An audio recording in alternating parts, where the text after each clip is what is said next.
जैसा कि हम जलीय पारितंत्र पढ़ रहे थे, जलीय पारितंत्र के अंतर्गत मैंने पढ़ा था कि आर्द्रभूमि क्या होती है और आर्द्रभूमियाँ का क्या महत्व है और आर्द्रभूमि के संरक्षण के लिए अंतर्राष्ट्रीय स्तर एवं राष्ट्रीय स्तर पर क्या महत्वपूर्ण उपाय किए गए हैं। ठीक है, तो आज का हमारा जो लेक्चर रहेगा वो लेक्चर रहेगा हमारा मैंग्रोव वन से संबंधित, कि मैंग्रोव वनस्पति क्या होती है और ये किन क्षेत्रों में पाई जाती है, इसकी क्या महत्वपूर्ण भूमिका होती है, इसके क्या विशिष्ट विशेषताएं होती हैं, इनके संदर्भ को स्पष्ट रूप से समझेंगे। साथ ही राष्ट्रीय स्तर पर इसके क्या प्रयास किए गए हैं और अंतर्राष्ट्रीय स्तर पर भी इसके क्या प्रयास किए गए हैं इनके संरक्षण के लिए। साथ ही इससे देखा जाए तो इसका महत्व क्या है और ये हमारे प्रकृति के रूप से, नेचुरली रूप से किस प्रकार से प्राकृतिक आपदाओं से संरक्षण प्रदान करते हैं, मानवीय संसाधनों का संरक्षण प्रदान करते हैं, साथ ही जीव जंतुओं को भी सुरक्षा प्रदान करते हैं, उन्हें पोषण प्रदान करते हैं। तो इस प्रकार से हम समझ सकते हैं कि इनकी एक महत्वपूर्ण भूमिका होती है और ये जीवन के सभी कहीं ना कहीं इनका पहलुओं में इनका एक अपना विशिष्ट महत्व रखते हैं और साथ ही अपने देखा जाए तो एक तटीय संरक्षण के प्रदान करने में इनकी विशेषता रहती है। तो आज हमारा जो लेक्चर रहेगा वो लेक्चर है मैंग्रोव वनस्पति से संबंधित। ठीक, मैंग्रोव वनस्पति संबंधित और ये क्या होती है इसके विषय में हम समझेंगे। ठीक है, जैसा कि आप जानते हो मैंग्रोव एक प्रकार की वनस्पति होती है जो देखा जाए तो एक छोटे आकार के पौधे होते हैं। ठीक है, ये काफ़ी लंबे नहीं होते हैं, मध्यम ही होते हैं और साथ ही साथ देखे जाए तो इनकी जो पत्तियां होती हैं बहुत मोटी होती हैं। पत्तियां मोटी होती हैं, इनमें क्या होते हैं, रंध्र होते हैं। रंध्र यानी कि इसमें छिद्र होते हैं जो देखा जाए तो ये बाष्पीकरण कम करते हैं। ठीक, कम से कम बाष्पीकरण करते हैं ताकि ये अपनी ऊष्मा को, अपनी ऊर्जा को बचा के रखें। साथ ही देखा जाए तो इसमें बहुत सारी ऐसे छिद्रनुमा संरचना होती है, छिद्रनुमा जो एक संरचना होती है, ठीक है, जिसको हम बोलते हैं पत्तियों में, ठीक है, जिसे हम बोलते हैं एक प्रकार से लेवोनाइड। क्या बोलते हैं, लेवोनाइड। ठीक है, लेवोनाइड बोलते हैं। और ये जो लेवोनाइड होते हैं ये क्या करती है, जो अल्ट्रावायलेट बी होती है, अल्ट्रावायलेट बी होती है, उससे हमें सुरक्षा प्रदान करती है, क्योंकि ये एक प्रकार की घातक किरण होती है जो वनस्पतियों पर प्रभाव डालती है, साथ ही जीव जंतुओं भी प्रभाव डालती है। तो ये जो अल्ट्रावायलेट बी है इसको ख़त्म करने के लिए ये लेवोनाइड ये वनस्पतियों के जो पेड़ पौधे होते हैं मैंग्रोव के उसमें पाया जाता है और ये छिद्रनुमा जो आकृतियाँ होती हैं उसमें देखने को मिलता है। ठीक है, और ये पत्तियाँ होती हैं जिसमें रंध्र होते हैं, छिद्र होते हैं। तो हम समझ सकते हैं कि इसकी एक अपनी विशेषता होती है, पत्तियों के माध्यम से किस प्रकार से ये मोटी पत्तियां होती हैं। ठीक है, ये बाष्पीकरण कम से कम करने में योगदान देती हैं। साथ ही ये विसरण क्रिया के माध्यम से ये वायु को क्या करती हैं, संचरित करती हैं। ठीक है, विसरण क्रिया के माध्यम से वायु को संचरित करके स्वयं का ये भोजन बनाने का प्रयास करते हैं। ठीक है, और साथ ही साथ देखा जाए तो ये रात में अपना क्या करते हैं, ऑक्सीजन को भी अवशोषित करते हैं। तो मैंग्रोव वन की बात की जाए तो मैंग्रोव की एक अपनी देखा जाए तो एक अपनी विशेषताएं होती हैं। जैसे विशेषताओं की अगर हम बात कर लें तो विशेषताओं में हम पहला जोड़ सकते हैं कि ये उष्णकटिबंधीय और एवं उपोष्णकटिबंधीय क्षेत्र में पाए जाते हैं। उष्णकटिबंधीय एवं उपोष्णकटिबंधीय, ये उष्ण एवं उपोष्णकटिबंधीय क्षेत्र में पाए जाते हैं। ठीक है, जहाँ पर देखा जाए तो सबसे ज़्यादा तापमान होता है। अगर तापमान में अगर कमी है, ठीक है, तो ये स्वयं को सरवाइव नहीं कर पाएंगे, क्योंकि देखा जाए तो इन्हें ज़्यादा से ज़्यादा देखा जाए तो ये कम ही ऑक्सीजन में अपने को सर्वाइव करते हैं। जैसे कि इनकी जो तापमान अधिक होता है ना, तो तापमान जब अधिक होता है तो ये क्या करते हैं कि जो समुद्री क्षेत्र होता है वहाँ पे उसका ऊष्मा का क्या होता है, उत्सर्जन होता है, या बोल सकते हैं कि बाष्पीकरण होता है। बाष्पीकरण जब होता है तो ऑक्सीजन में कमी आ जाती है। ठीक, तो ऑक्सीजन में कमी आती है तो ये इनकी जो पत्तियां होती हैं ये कम से कम बाष्पीकरण करने का प्रयास करती हैं। तो हम कह सकते हैं कि इनका जो क्षेत्र होता है, क्योंकि इनके में एक अपनी संरचना पाई जाती है, एक विशिष्ट माउथ पाया जाता है, अगर इनको सर्दी वाले जो शीत वाले कटिबंध में अगर लगा देते हैं तो इनके जो छद्मनुमा जो बाष्पीकरण जो होता है ये क्षमता देखी जाए तो एक प्रकार से इतनी ज़्यादा बढ़ जाएगी, बाष्पीकरण की क्रिया नहीं होगी और रंध्र वाले जो छिद्र हैं ये नहीं होंगे, तो इसकी वजह से इनकी जो विकास है वो अवरुद्ध हो जाएगा, इनके विकास में अवरुद्ध हो जाएगा और ये प्रगति नहीं कर पाएंगे। तो इसलिए इनका जो एक विशेष क्षेत्र होता है वो उष्णकटिबंधीय एवं उपोष्णकटिबंधीय क्षेत्र में ही पाए जाते हैं। जैसा कि आप जानते हो ये हमारी पृथ्वी है और पृथ्वी के ये भूमध्य रेखा है, भूमध्य रेखा के ऊपर 23.5 डिग्री कर्क रेखा, नीचे 23.5 डिग्री मकर रेखा है।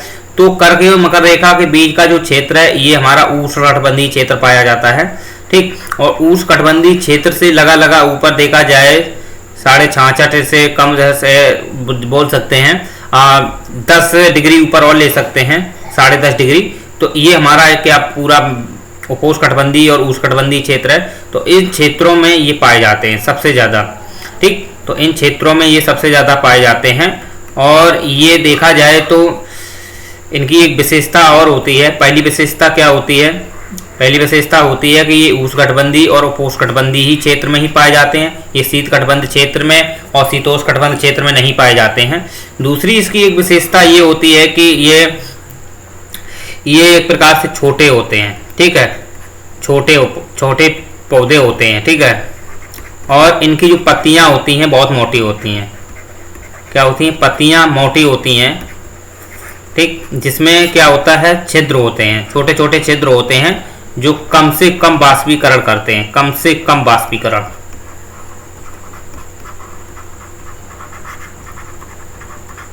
ठीक, तो ये क्या करते हैं पत्तियों के माध्यम से कम बाष्पीकरण करते हैं। साथ ही देखा जाए तो जड़ों के माध्यम से, जड़ों में अगर देखा जाए तो इनके जो जड़ें होती हैं, कई पौधे ऐसे हैं जैसे जो एवेसेनिया जो पौधा पाया जाता है मैंग्रोव का प्रजाति है, तो उसमें लगभग देखा जाए तो 5000 तक जड़ें होती हैं। तो आप समझ सकते हो कि इनकी जड़ें लगभग में देखा जाए तो 3-3 फीट तक पाई जाती हैं।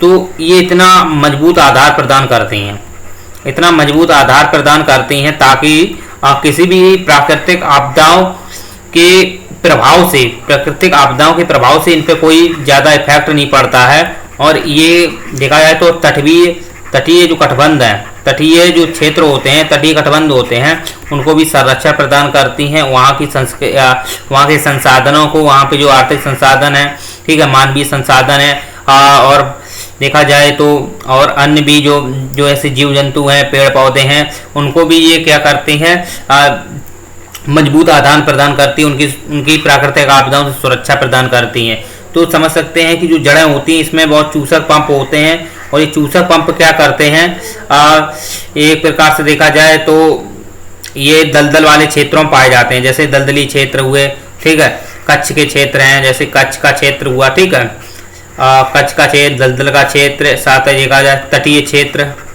ठीक है, जहाँ आर्द्र भूमियाँ होती हैं, आर्द्र भूमि क्षेत्र, ऐसी क्षेत्रों पे ये पाए जाते हैं। और देखा जाए तो इनकी जो जड़ें होती हैं वो काफ़ी कठोर और मजबूत होती हैं ताकि ये अपने को आधार मजबूत प्रदान कर सकें। और साथ ही देखा जाए तो इनकी जड़ें 3 फीट तक होती हैं, तो ताकि ये कम से कम क्या करें, जब ये उसमें जड़ों के माध्यम से क्या करते हैं, ये 10% कम से कम, यानी कि मान लीजिए कि जो नॉर्मल पौधे होते हैं, नॉर्मल पौधे को अगर हम लगा देते हैं, जैसे अगर हम नॉर्मल पौधे होते हैं, जैसे कि सामान्य पौधे हैं, ठीक, सामान्य पौधे को अगर हम कच्छ क्षेत्र में या खारे क्षेत्र में लगाते हैं ना, तो वहाँ पे खारे क्षेत्र में आप जानते हो कि NaCl सोडियम क्लोराइड है, ठीक, KCl है, ठीक है, ये कुछ जो हैलोजन तत्व होते हैं, ये कुछ हैलोजन है, जो सूत्र हैलोजन कुछ तत्व होते हैं, तो इनकी वहाँ विशेषता होती है। तो इनका प्रभाव एक प्रकार से देखा जाए तो अत्यधिक हो जाता है और ये सामान्य पौधे क्या करते हैं, इनको ही खींच लेते हैं, ये 100% खींच लेते हैं। ठीक है, 100% खींच लेने की वजह से ये अपने को सर्वाइव नहीं कर पाएंगे और इनकी पत्तियां मर जाएंगी। ठीक है, तो ये पौधे स्वयं में क्या हो जाएंगे, नष्ट हो जाएंगे।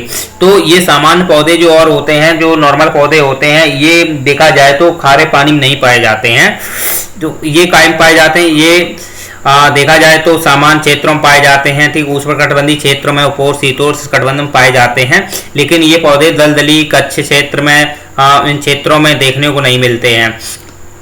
ठीक है, तो बोल सकते हैं कि जो इसमें जो देखा जाए तो जो खारा पानी होता है उसमें सोडियम क्लोराइड हुआ, ठीक, पोटेशियम क्लोराइड हुआ, ऐसे कुछ हाइड्रोजन के जो कुछ नमक पाए जाते हैं। ठीक है, तो इनका देखा जाए अम्ल और क्षार से मिलकर जो बनते हैं, तो इनसे क्या होता है कि इनसे क्या होता है कि पूरा जो जल होता है वो जल कैसा हो जाता है, खारा। और जब जल खारा हो जाएगा, जब खारा हो जाएगा तो वहाँ पे जो पेड़ पौधे होते हैं वो सामान्य पेड़ पौधे नहीं उग पाते हैं और इसकी वजह से वहाँ पे मैंग्रोव वन ही उत्पन्न हो पाते हैं, क्योंकि वो अपना एक विशिष्ट गुणधर्म रखते हैं और अपने को संरक्षण प्रदान करने और दूसरे की सुरक्षा करने के लिए भी क्या है, गतिशील प्रदान होते हैं, एक महत्व प्रदान करते हैं।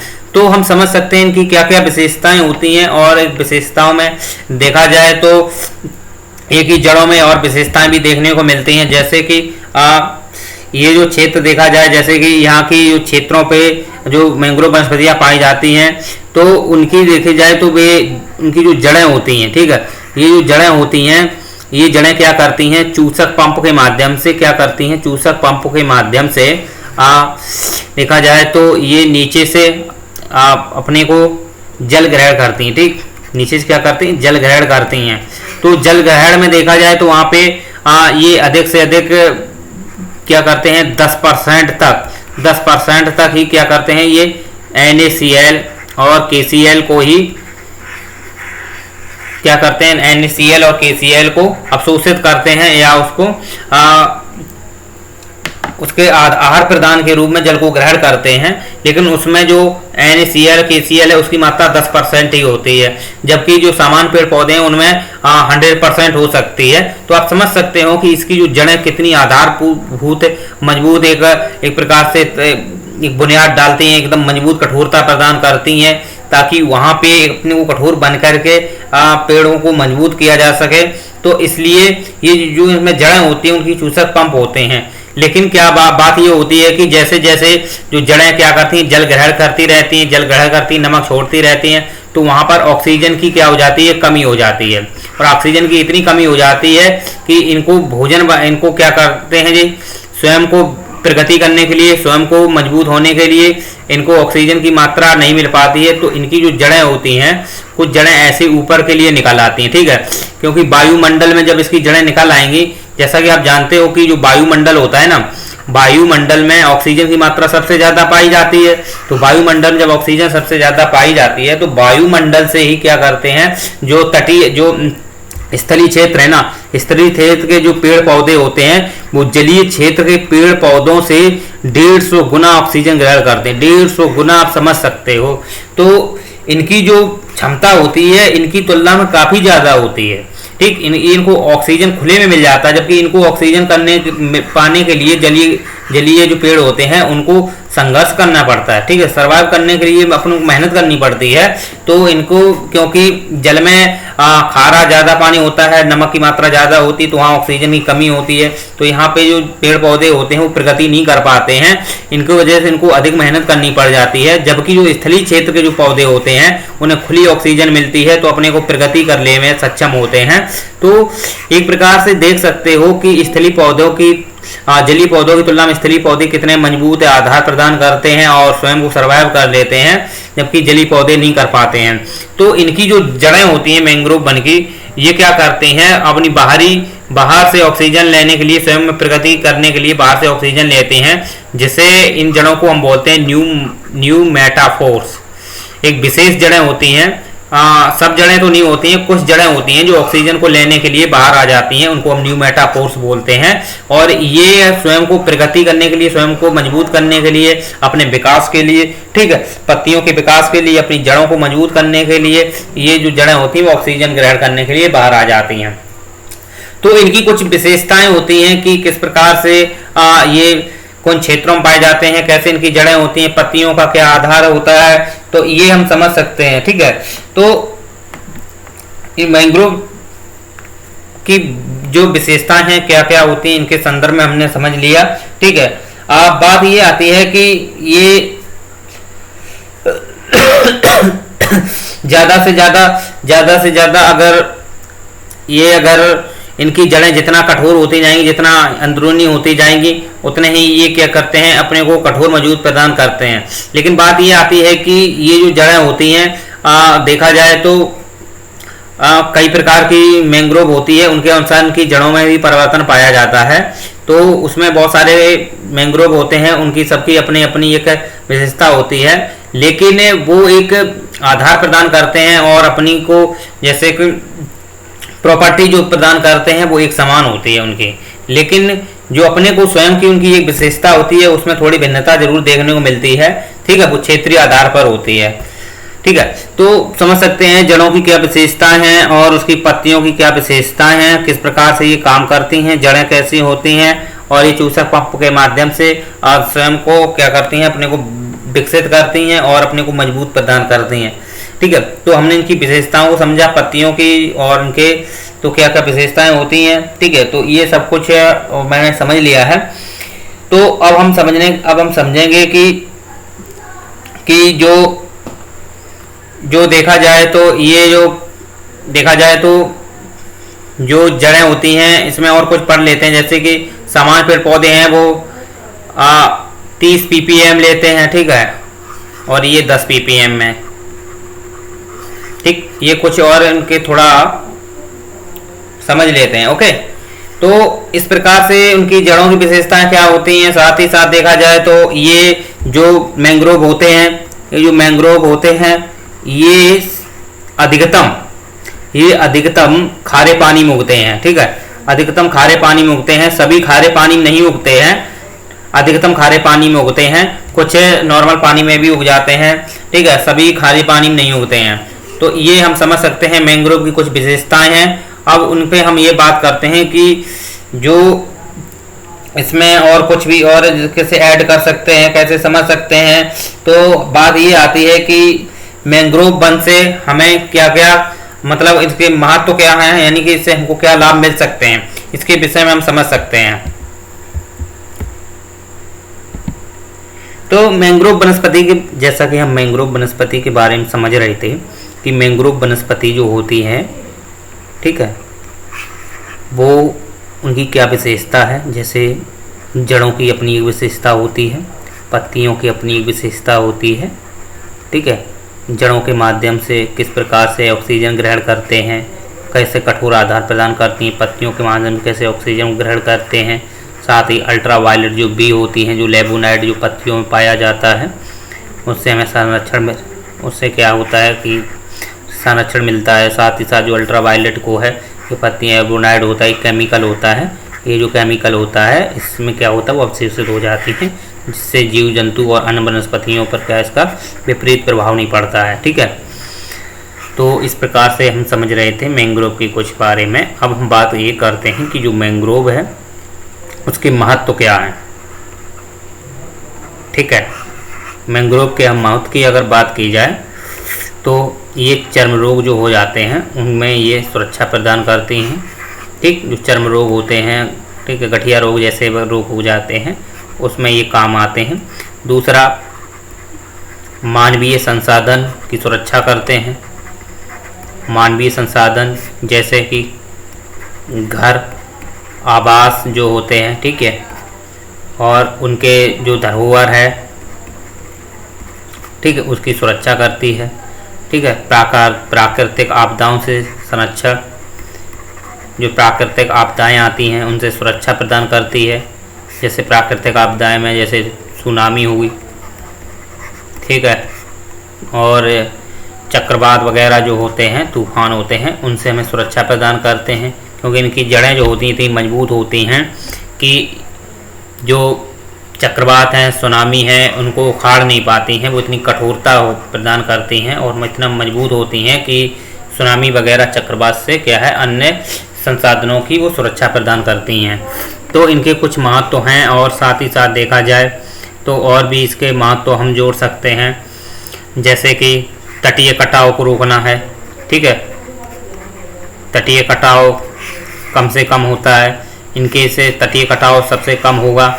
ठीक है, वन उन्मूलन से सुरक्षा, वन उन्मूलन से सुरक्षा प्रदान करती हैं। ठीक, वन उन्मूलन से सुरक्षा प्रदान करती हैं। साथ ही साथ देखा जाए तो जो साथ ही साथ देखा जाए तो और भी है, जैसे कि CO2 का सबसे ज़्यादा भंडारण करती हैं। ठीक, CO2 का सबसे ज़्यादा भंडारण करती हैं। कार्बन डाइऑक्साइड का भंडारण करके क्या करती हैं, भोज्य पदार्थ बनाते हैं। ठीक, भोजन का निर्माण करते हैं।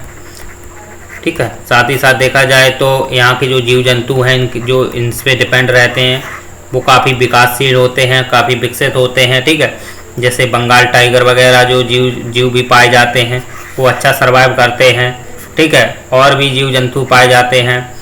और वनस्पति जैसे कि सुंदरबन डेल्टा है। ठीक है, ये सबसे बड़ा वेटलैंड है, वहाँ का मैंग्रोव वनस्पति है।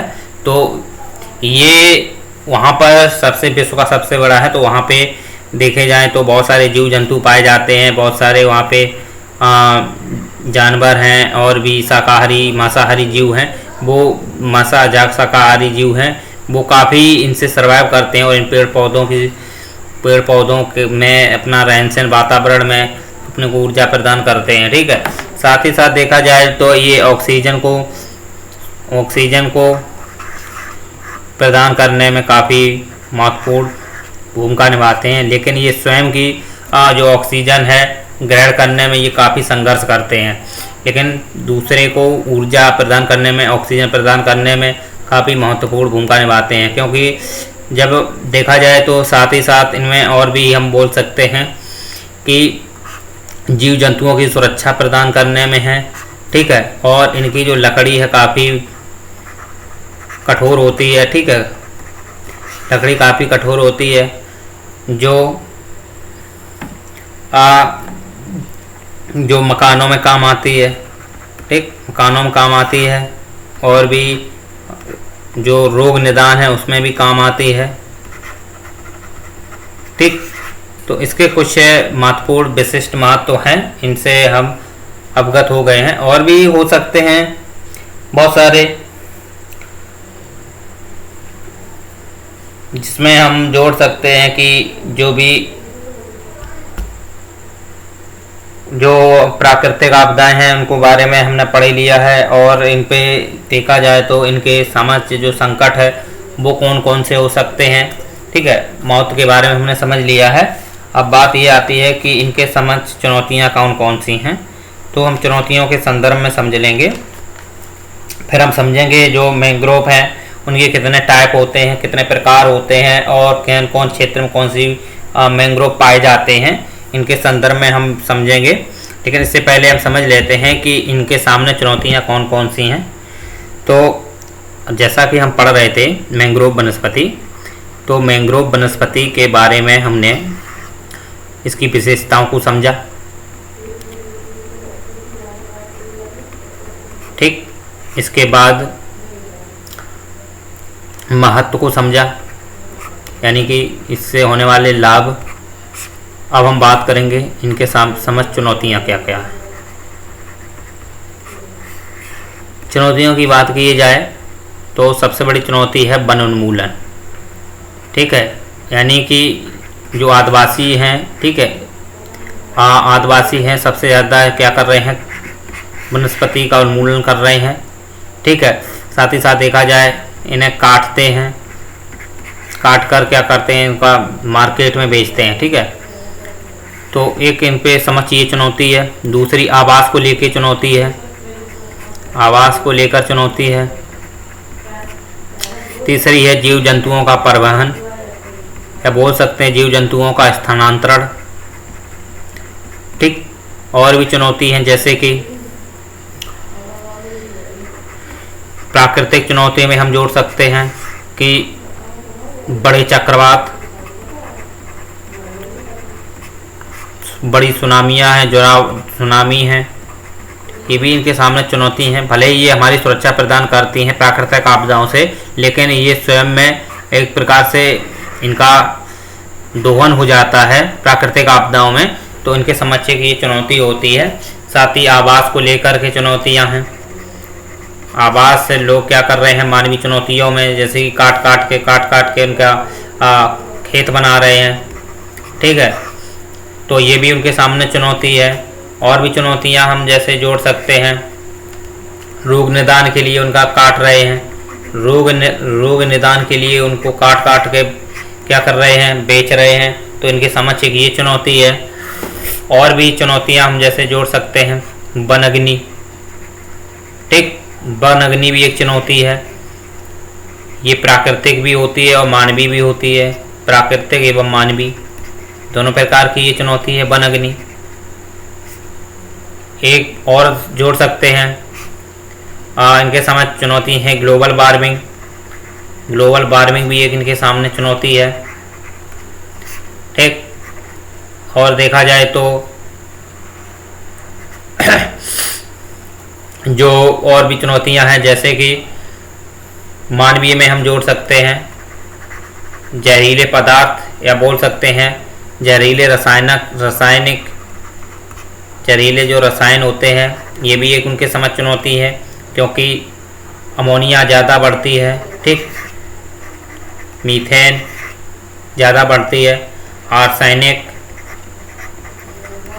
यूरेनियम, इनकी अधिक मात्रा होने से क्या होता है कि जल में देखा जाए तो जो पेड़ पौधे होते हैं उन पर एक इसका विपरीत प्रभाव पड़ता है।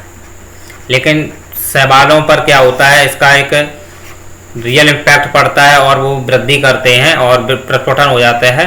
लेकिन इससे क्या होता है कि देखा जाए तो ऑक्सीजन में कमी आ जाती है, और ऑक्सीजन कमी होने की वजह से ये जो पेड़ पौधे हैं मैंग्रोव, इनमें घुटन होने लगती है, तो इनके विकास में अवरुद्धता आती है, ठीक है।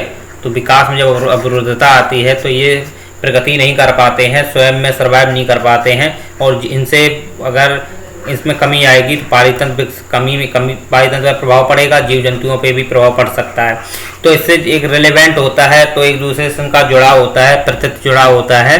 तो आप समझ सकते हैं कि जो मैंग्रोव वनस्पति है उनके सामने क्या क्या चुनौतियां हैं।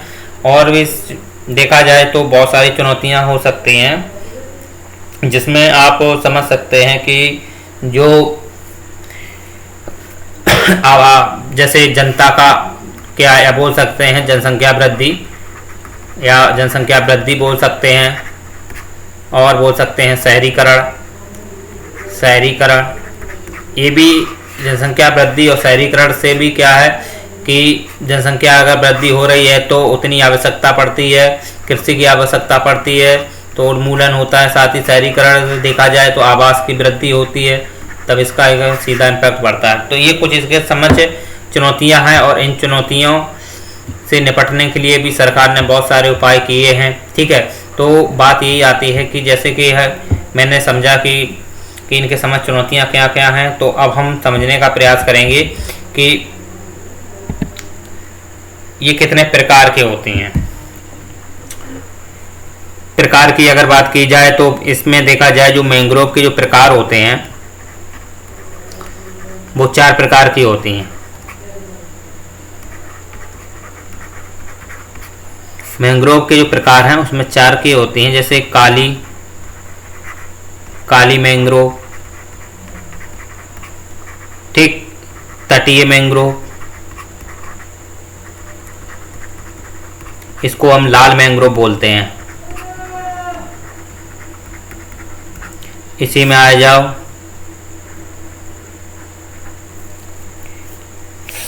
सफेद मैंग्रोव,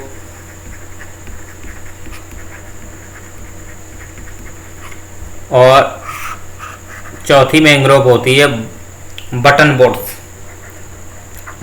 बोट्स। ये मैंग्रोव के प्रकार होते हैं, लेकिन ये प्रजाति नहीं है, ये उनके प्रकार हैं, ठीक है। प्रजाति के बारे में हम आगे अभी डिस्कस करेंगे।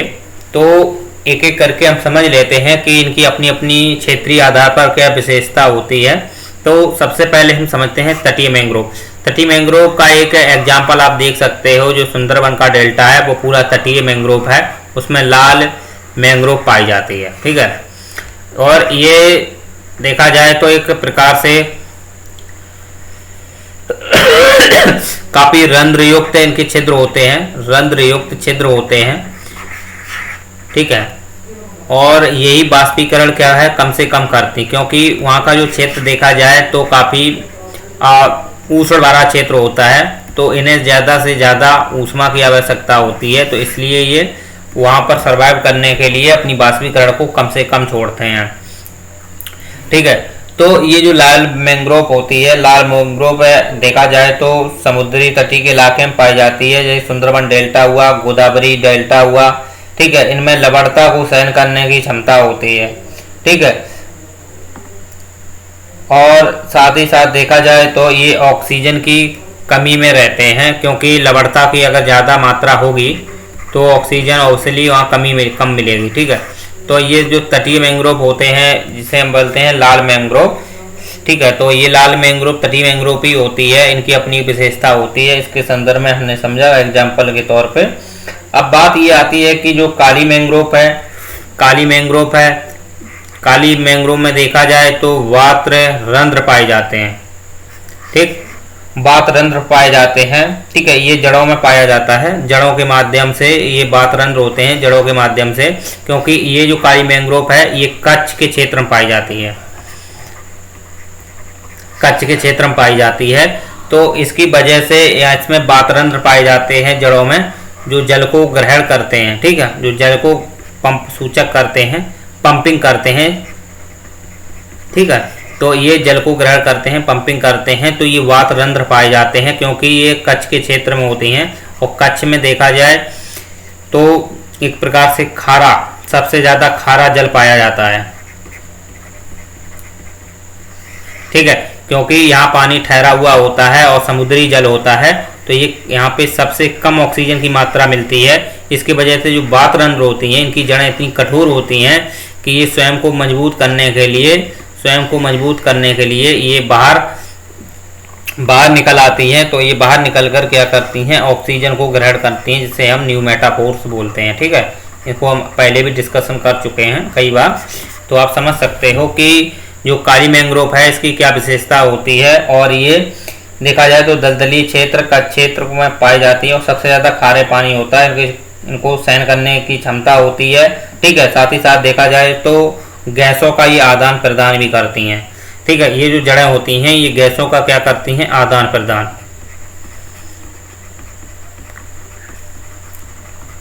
तो इनकी कुछ अपनी एक विशेषता होती है, इन विशेषताओं को हमने समझा। अब बात आती है कि जो सफ़ेद मैंग्रोव होती है ये कुछ नहीं होती है कि केवल इसकी जो देखा जाए जो इसकी संरचना होती है, सफ़ेद मैंग्रोव की केवल संरचना होती है, संरचना के आधार पर इसके जो पेड़ पौधे होते हैं, यानी कि फूल होते हैं। ठीक है, फूल हैं, पौधे हैं, ये थोड़ा पुष्प, फूल या बोल सकते हैं फल है, ये भूरे रंग के होते हैं। ठीक, ये भूरे रंग के होते हैं, इनकी वजह से इनको हम सफ़ेद मैंग्रोव बोलते हैं। और ये देखी जाए तो सफ़ेद और चिकनी होती है। ठीक, चिकने होते हैं, सफ़ेद होते हैं, और इनका देखा जाए तो इनकी जो पेड़ जो पत्तियां होती हैं चिकनी होती हैं। ठीक है, मोमनुमा इनकी पत्ती होती है। तो सफ़ेद मैंग्रोव की मोमनुमा पत्ती होती है, और ये इसमें फूल हुए और फल हुए, ये भी फूल और फल के वजह से ये सफ़ेद होते हैं, तो इनकी वजह से इनको सफ़ेद मैंग्रोव बोलते हैं। ठीक है, अब लास्ट मैंग्रोव जो हमारी आती है बटन वुड्स मैंग्रोव। जो बटन वुड्स मैंग्रोव है ये देखा जाए काली मैंग्रोव है, ये गुजरात के क्षेत्र में मिलती है। ठीक, कच्छ का क्षेत्र है, गुजरात क्षेत्र है, वहाँ देखने को मिलती है। और ये तटीय मैंग्रोव है, ये तटीय मैंग्रोव देखा जाए तो सबसे ज़्यादा पाई जाती है, और ये सुंदरबन का डेल्टा, आंध्र प्रदेश, अंडमान निकोबार क्षेत्र में भी देखने को मिलती है। ठीक है, जबकि जो काली मैंग्रोव है वो गुजरात के क्षेत्र में देखने को सबसे ज़्यादा मिलती है। और जो सफ़ेद मैंग्रोव है ये बहुत कम मिलती है, कहीं कहीं देखने को मिल जाती है। और जो बटन वुड्स है ये एक प्रकार की देखी जाए तो झाड़ी नुमा होती है। ये झाड़ी नुमा होती है और सबसे छोटी होती है। सबसे छोटी मैंग्रोव है झाड़ी नुमा।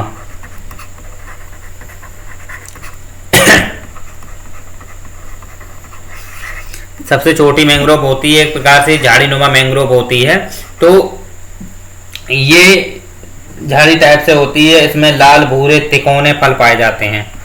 इसमें लाल भूरे तिकोने फल पाए जाते हैं।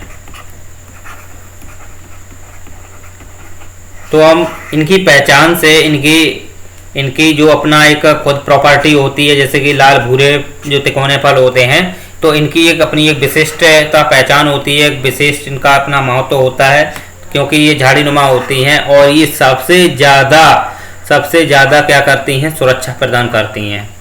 क्योंकि ये झाड़ी नुमा होती हैं तो इनसे पानी जब टकराता है तो इसके जो पानी को पारदर्शी नहीं होने देती हैं। एक प्रकार से देख सकते हो इसकी जो जड़ें इतनी मजबूत होती हैं कि पानी को पारदर्शी तक नहीं होने देती।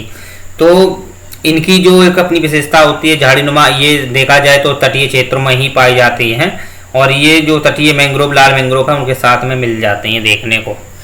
तो मैंने समझा कि मैंग्रोव क्या है, मैंग्रोव की क्या महत्व है, मैंग्रोव की समझ चुनौतियाँ क्या हैं, मैंग्रोव कितने प्रकार के होते हैं, इनके संदर्भ में हमने डिटेल से समझा।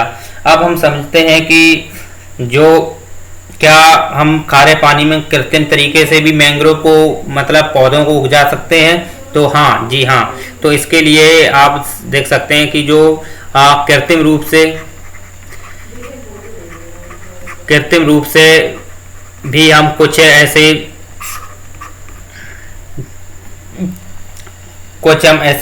वो बना लेते हैं, जैसे कि किस्में होती हैं बहुत सारी, उनका हम निर्माण करते हैं। चावल की जैसे किस्म है, ठीक है, चावल की किस्म है जिसे ऑस्ट्रेलिया और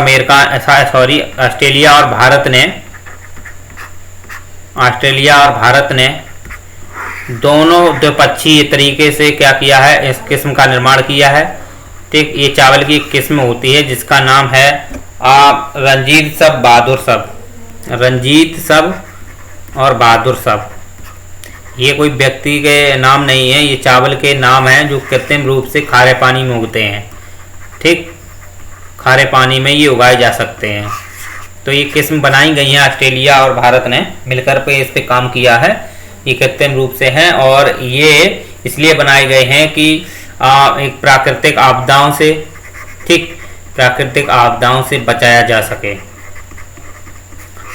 या प्राकृतिक आपदाओं से बचा जा सके, उनके लिए ये प्रयोग किए गए हैं। तो समझ सकते हैं कि कृत्रिम रूप से भी खारे पानी में एक प्रकार से वनस्पति एक उगाई जा सकती है। इससे चावल की जो किस्म होती है उसे हम बोलते हैं। अब बात ये आती है कि वर्तमान में इनकी स्थिति क्या है। ठीक है, तो वर्तमान में देखा जाए तो वर्तमान में सबसे ज़्यादा मैंग्रोव जो पाए जाते हैं वो दक्षिण एशिया में पाए जाते हैं। विश्व का सबसे ज़्यादा जो है ना 45% अकेले दक्षिण एशिया में ही पाए जाते हैं।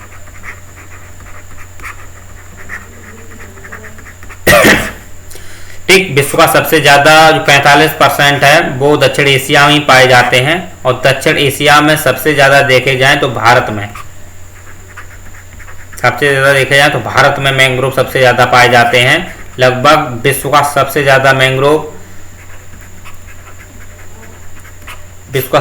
मैंग्रोव जो क्षेत्र है वो है सुंदरबन डेल्टा,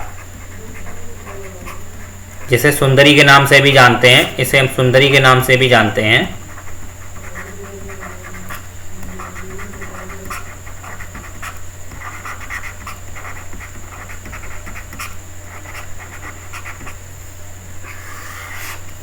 तो दक्षिण एशिया में 45% ये पाए जाते हैं। और देखा जाए तो भारत की बात की जाए तो भारत में विश्व का लगभग 3 से 4% के बीच पाए जाते हैं। ठीक, ये 2019 की एक रिपोर्ट है। 2019 की एक रिपोर्ट है, भारत की वन स्थिति रिपोर्ट है। तो वन स्थिति रिपोर्ट जो 2019 है, ठीक, उसके तहत ये डाटा दिया गया है कि जो विश्व का सबसे ज़्यादा भारत में विश्व का 3 से 4% ओवरऑल है, 3 से 4% जो मैंग्रोव है वो भारत में पाई जाती हैं। ठीक है, और भारत में देखा जाए तो भारत का जो ये वाला क्षेत्र है कोस्टलैंड क्षेत्र, ठीक, जो कोस्टलैंड क्षेत्र है एक ऐसा तटीय क्षेत्र है, इसी तटीय क्षेत्र में सबसे ज़्यादा जो वनस्पति हैं वो पाई जाती हैं या मैंग्रोव पाए जाते हैं।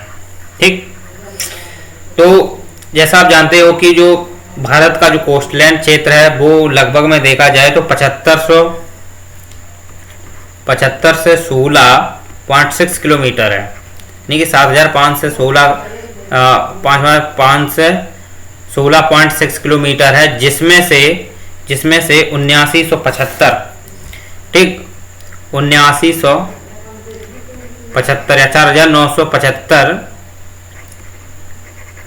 किलोमीटर वर्ग में क्या है वनस्पति फैली है मैंग्रोव।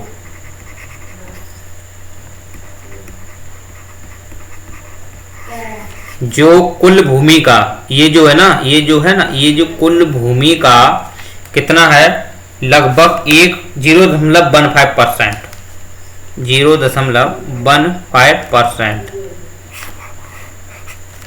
ठीक, पहले ज़्यादा थे, अब धीरे धीरे क्या होते गए कम होने लगे हैं, धीरे धीरे कम होते जा रहे हैं मैंग्रोव समय के साथ। उसमें प्राकृतिक आपदाओं और मानवीय हस्तक्षेपों की वजह से धीरे धीरे कम होगी। पहले जो था वो 0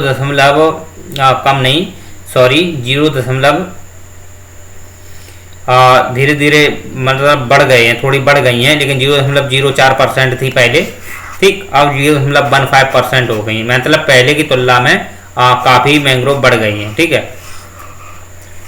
तो समझ सकते हैं कि 7500 जो 6 किलोमीटर है उसमें से 4975 किलोमीटर पर वनस्पति मैंग्रोव है, और जो भारत की कुल भूमि का 0.15% पे ये फैले हुए हैं, जिसमें से सबसे ज़्यादा देखा जाए तो पश्चिम बंगाल है,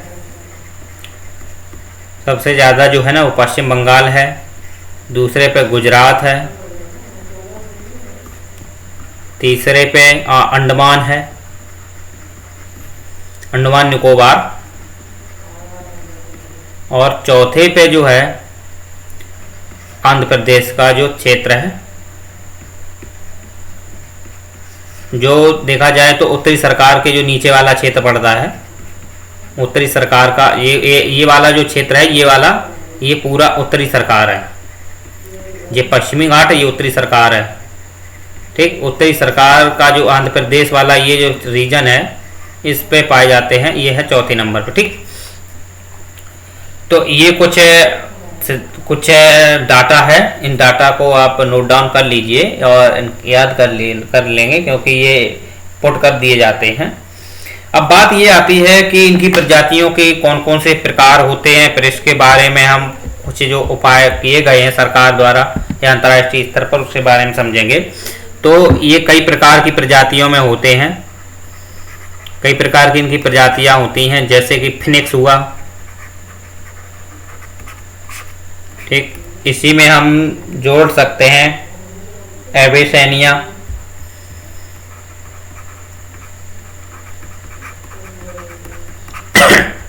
ये अल्ट्रा वायलेट बी से हमारी रक्षा करती है। ठीक,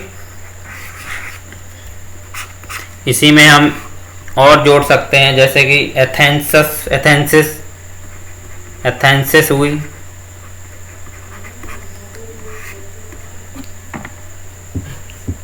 और एकेथेंसी हुई,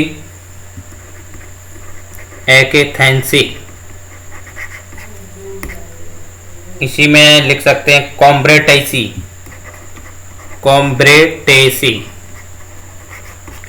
ये कुछ इसकी प्रजातियां हैं, फिनिक्स, एवेसेनिया, एथेक्स, एंक्रेटेसी। तो हम इनको ऐसे अब नोट डाउन कर लीजिएगा। कुछ इसके महत्वपूर्ण तत्व होते हैं, एकेथेंसी हुई, कॉम्ब्रेटेसी हुई। ठीक है, तो ये कुछ महत्वपूर्ण हैं, तो इनको हम समझ लेते हैं। इसी के बाद में हम अगला प्रयास हमारा, जैसे कि अब हम बात करना चाहते हैं कि जो संरक्षण के लिए जो उपाय किए गए हैं राष्ट्रीय स्तर पर अंतर्राष्ट्रीय स्तर पर समझते हैं। ठीक है, मैंग्रोव के संदर्भ में अंतर्राष्ट्रीय एवं राष्ट्रीय प्रयास, संरक्षण के लिए जो राष्ट्रीय एवं अंतर्राष्ट्रीय स्तर पर जो प्रयास किए गए हैं वो क्या किए गए हैं। सबसे पहले समझ लेते हैं कि जो अंतर्राष्ट्रीय पे है ब्लू जो कार्बनिक इनिशिएटिव है, ठीक है, वो एक प्रकार से देखा जाए तो ब्लू कार्बनिक इनिशिएटिव की योजना है। तो ब्लू कार्बन इनिशिएटिव के तहत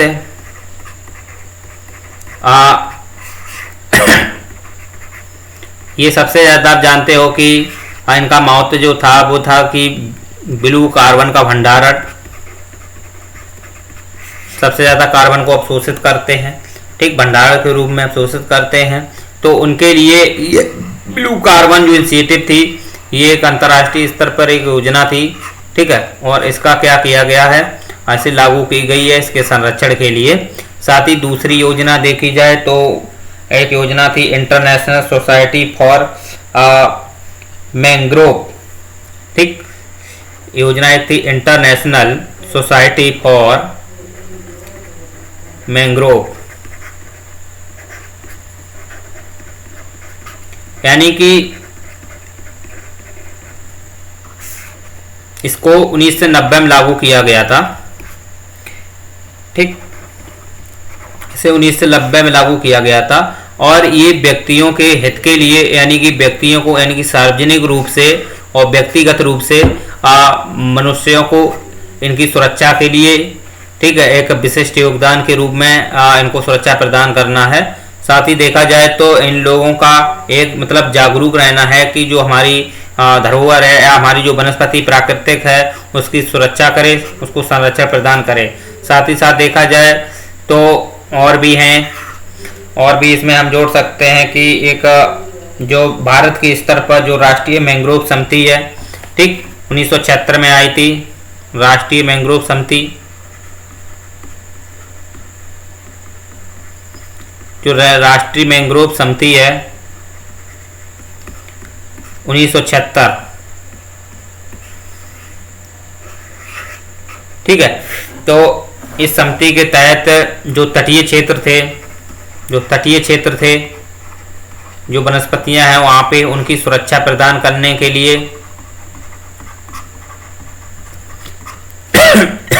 सुरक्षा प्रदान करने के लिए कोस्टलैंड को मजबूत प्रदान करना। साथ ही साथ देखा जाए तो वहाँ पे उनको मजबूत प्रदान करने के लिए एक देखा जाए तो जो पदार्थ होते हैं उनका प्रयोग करना, जैसे कि बहुत सारे पदार्थ होते हैं, कठोर वाले पदार्थ होते हैं, मजबूत जो पत्थरनुमा पदार्थ होते हैं, ठीक है, उनको क्या करना, बोरी में भर करके क्या करने होते हैं, इनको जड़ों पे रखना होता है, तटीय क्षेत्रों पे रखना होता है, इस प्रकार से, ताकि यहाँ से आने वाली जो प्राकृतिक है उनको इन्हें मजबूती प्रदान की जा सके, उनका संरक्षण किया जा सके। तो ये कुछ उपाय हैं राष्ट्रीय स्तर पर और एवं अंतर्राष्ट्रीय स्तर पर जो किए गए हैं। तो इस प्रकार से हम समझ सकते हैं कि जो आज मैंग्रोव वन है वो क्या होते हैं, कैसे काम करते हैं। और मैंग्रोव वन में एक प्रजाति और होती है, जैसे कि राइजोफेरा, एक प्रजाति और होती है राइजोफेरा, ये भी एक बहुत ही महत्वपूर्ण एक प्रजाति है राइजोफेरा नाम की, जो सबसे ज़्यादा पाई जाती है। राइजोफेरा प्रजाति जो है ये सबसे ज़्यादा पाई जाती है। फिर एविसेनिया है, फिनिक्स है, थैंक्सी है, कॉम्ब्रेटी है, ठीक है, एंथेसिस है। तो ये कुछ प्रजातियां हैं इनकी, और प्रजातियां मतलब कि जो भी थी इनके विषय में हमने समझ लिया। तो ओवरऑल देख सकते हैं कि जो हमारी मैंग्रोव वनस्पति है वो क्या होती है, कैसे काम करती है। साथ ही साथ देखा जाए तो जो मैंग्रोव वनस्पति की जो पत्तियां होती हैं उसमें बीज जो होते हैं मूल वृक्ष में ही जुड़े होते हैं, ठीक, जिसे बोलते हैं बिपियोपोरस, ठीक, जो बीज होते हैं, बीज जो मैंग्रोव वृक्ष होते हैं, ठीक है, तो उनके जो बीज होते हैं वो इन्हीं के साथ में ही होते हैं, तो उनको हम बोलते हैं बिबियोपोरस, बिबियोपोरस, ठीक है। और देखा जाए तो इनके संरक्षण के लिए इनका अपना एक दिवस मनाया जाता है अलग से, वो शायद एक बार देख लेना, कंफर्म नहीं है, 23 तारीख को शायद हो सकता है, तो एक बार ये कंफर्म नहीं है मुझे, एक बार ध्यान से देख लेना। इनका एक दिवस अलग से बनाया जाता है, मैंग्रोव दिवस, ठीक है। इनको जागरूकता करने के लिए, लोगों को इनके प्रति एक डेडिकेट होने के लिए, समर्पण होने के लिए, इनके प्रति एक व्यवहारात्मक मतलब व्यवहारात्मक एक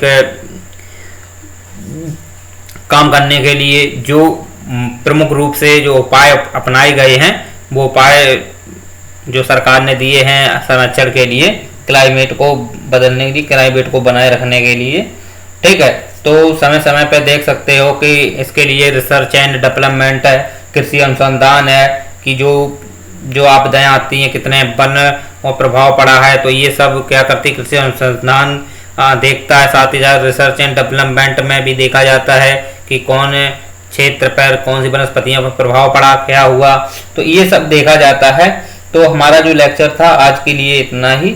अब हम नेक्स्ट लेक्चर में पढ़ेंगे जो पारितंत्र हैं, पारिस्थितिकी तंत्र हैं, स्थलीय पारितंत्र की समस्याएं, जलीय पारितंत्र की समस्याएं कौन कौन सी हैं। और आज का हमारा जो लेक्चर है वो आज के लिए इतना ही है, ठीक है।